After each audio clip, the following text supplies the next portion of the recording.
Tarot for narrative artists.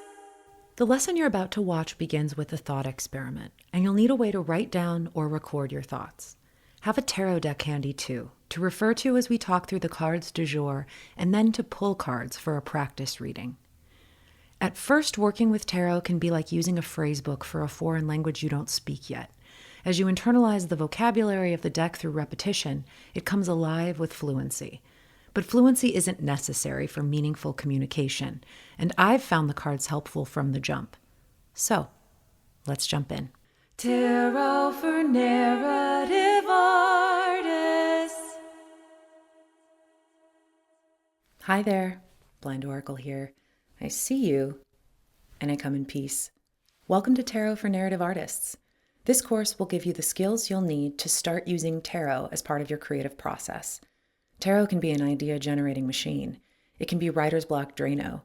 If you're an artist taking a story-based approach to work in any medium at all, you can use tarot to tackle character, plot, and structural issues.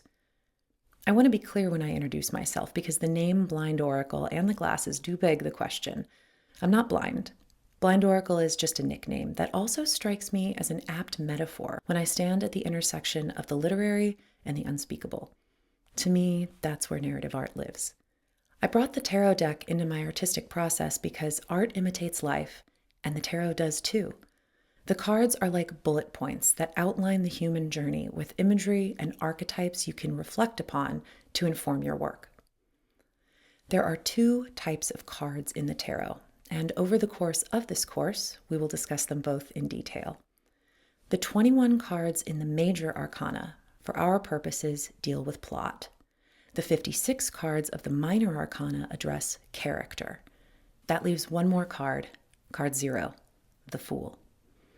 I often think of the tarot deck as a compassionate and emotionally mature, but more importantly, unbiased omniscient narrator.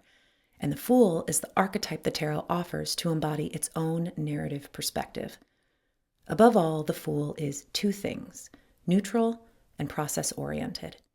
You can think of the Fool as driven by a pure passion for lived experience, with a purely curious attitude toward the results. The Fool is happy to step over a cliff's edge, secure in the knowledge that all great adventures begin at a point of no return. As an artist, the act of setting the creative process in motion is a leap of faith in and of itself. We never quite know what we're going to get, so we might as well make the most of it by leveraging beginner's mind as an asset and an ally, as a source of wisdom and an invitation into foolish neutrality and process orientation. Sometimes we'll get an even more emphatic call into process orientation when cards are pulled upside down. This is known as a reversal. When I pull a card reversed, I see the word process highlighted and underlined in flashing lights, and I consider why it might be particularly difficult to let go of being results-oriented. Let's take the Fool reversed as an example. Upright, the Fool has a carefree attitude about stepping into the unknown because the Fool embodies non-attachment. This creates a self-fulfilling prophecy of success. There is no failure because having the experience itself is the point. When the Fool is reversed, the act of stepping over that metaphorical cliff's edge becomes the primary focus. There may be anxiety or fixation on the potential danger involved with making a leap. Some might react by trying to gain control and force a particular outcome. Others might freeze up and stay put, refusing to move a muscle, much less leap. Fool reversed energy within the creative process might look like writer's block or endless outlining and revision to stave off the risk of putting a completed draft out into the world. It might look like stage fright or forgetting lines. Another way I use reversals for creative brainstorming is to define who has what information at any given point in a story. You, the creator, have the power to disseminate knowledge to both your audience and your characters. It's up to you to decide what, when, and who to tell.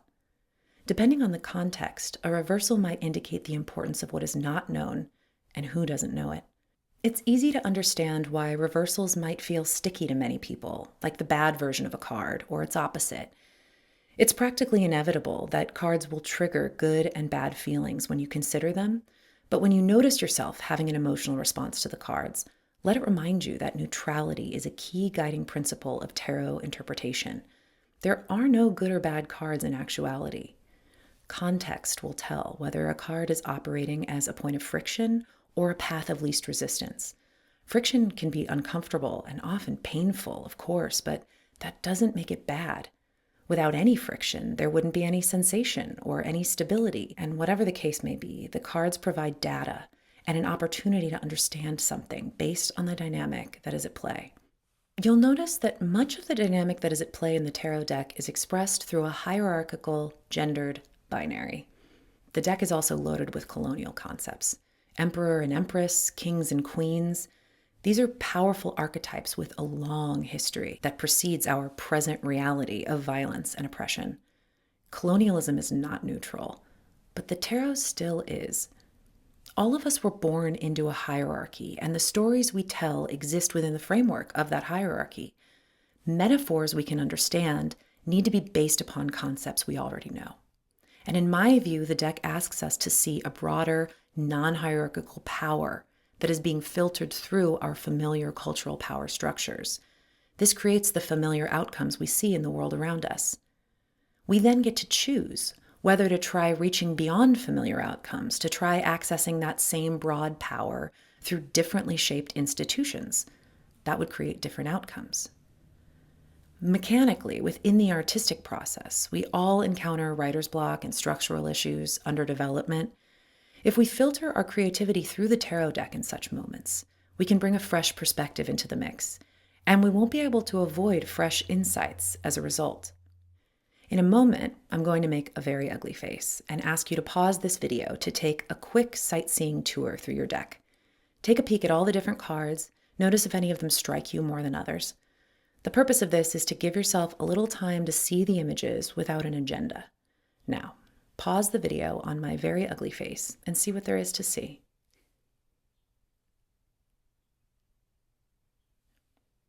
I wonder what that was like for you. And if you're new to the cards, I wonder if you'll remember any of them the next time they come up in a reading. When you're reading tarot cards, it all starts with a question about what you want to clarify. You might be a writer who doesn't know how to resolve a plot point. You might be an actor seeking to understand a decision your character makes. You might be a songwriter who doesn't know what the last verse should be about. No matter the particular situation or your particular medium, you create through a process.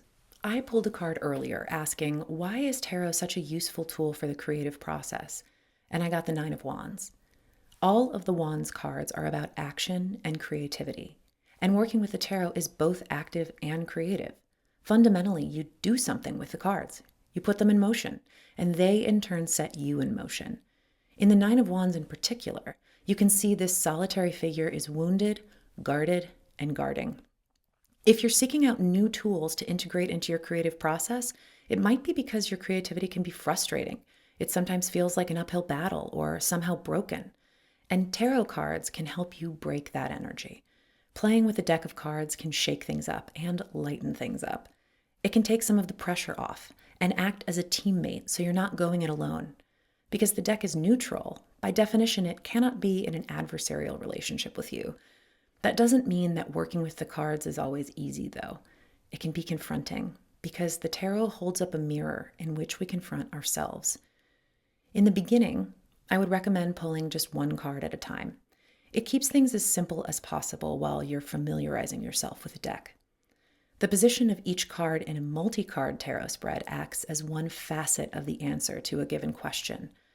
Additionally, there are layers of meaning to be drawn from the patterns you notice within the collective group of cards you've pulled. Each of the cards has many layers of meaning on its own, so complexity can increase exponentially as we multiply layers upon layers. This is a huge asset of the tarot that allows it wide-ranging significance. Complex meaning can be spelled out in simple symbols. So if ever you find yourself overwhelmed by the complexity, you can always go back to a single card pull as your home base. Another way to simplify things is to disregard reversals and read everything upright. It's up to you to explore what approach to the cards gives you useful information without undue stress. Now, you'll focus your awareness on your question as you shuffle the deck.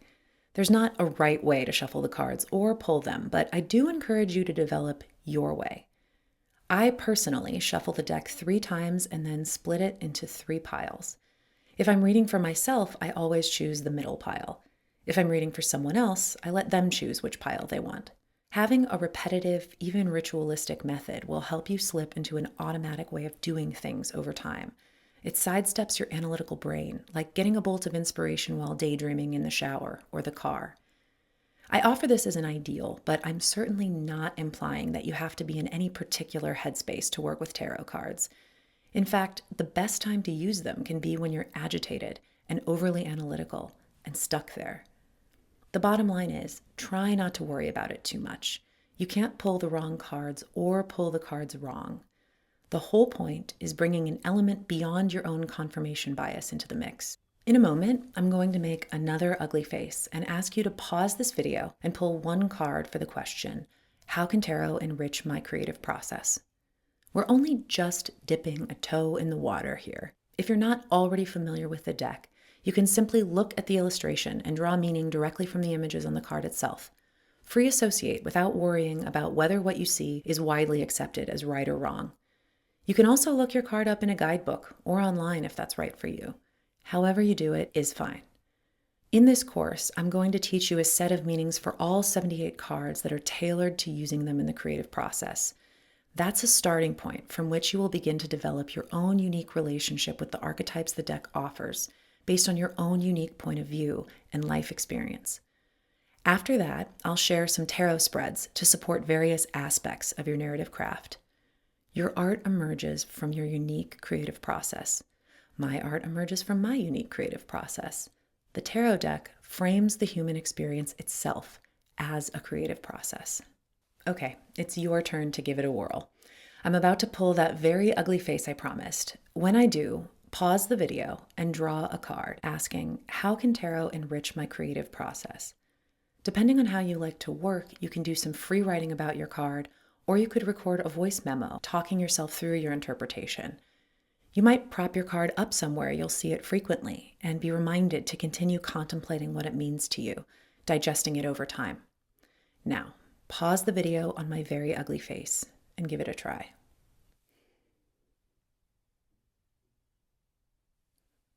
I wonder how that felt for you. I hope you were struck by an unexpected insight of some kind or other, and now have a bit more data to work with than you had before. The rest of this class is designed to be a choose-your-own adventure. Move through it in your own way, at your own pace. Every lesson is under 15 minutes long, so you can take little bites or binge the whole thing. And for now, that's all I've got. Thanks for watching this introductory lesson.